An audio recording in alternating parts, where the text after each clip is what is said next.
Hello everyone, welcome to my mini blog. দিনটা ছিল 28 June. আর জানো তো ওই দিন পোলিও ছিল, তার জন্য সকাল থেকে তাড়াহুড়ো করে একদম রেডি হয়ে গেছিলাম।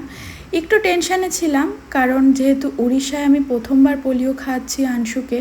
এর আগে দুবার পোলিও খাইয়েছি, কিন্তু সেটা বাড়িতে। বাড়ির কাছে খাওয়াতে তো কোনো প্রবলেম হয়নি, কারণ ওখানে তো সব কিছু চেনা জানাই ছিল। এখানে একটু কনফিউজড আছি যে কোথায় নিয়ে যাব পোলিও খাওয়াতে।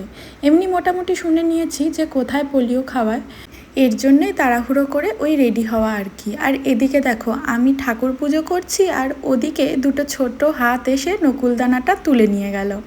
আর এদিকে দীপও নিয়ে এসেছিলো সকালবেলা লোটে মাছ। জানো তো লোটে মাছ আজকে অনেক দিন পর রান্না করছি। এখানে লোটে মাছ না খুব একটা পাওয়া যায় না, কারণ এখানে বাঙালি খুব একটা নেই। আর লোটে মাছ না বাঙালিরা খেতে ভীষণ পছন্দ করে, আমি এতদিনে যেটা বুঝলাম। তারপর চলে এসেছি একটা স্কুলে পোলিও খাওয়াতে।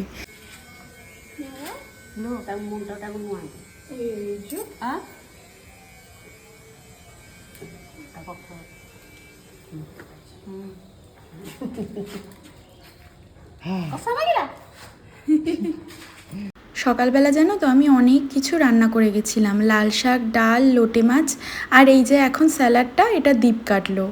ভীষণ খিদে পেয়ে গেছিলো, তাই এসেই খেতে বসে গেছি। আর চলে এসছে আমার একটা পার্সেল ওই টাইমেই। সাভানা থেকে একটা পার্সেল এসছে, আর এই পার্সেলে কি আছে সেটা আমি অন্য একটা ভিডিওতে বলে দেবো। চলো আজ এটুকুই, টাটা।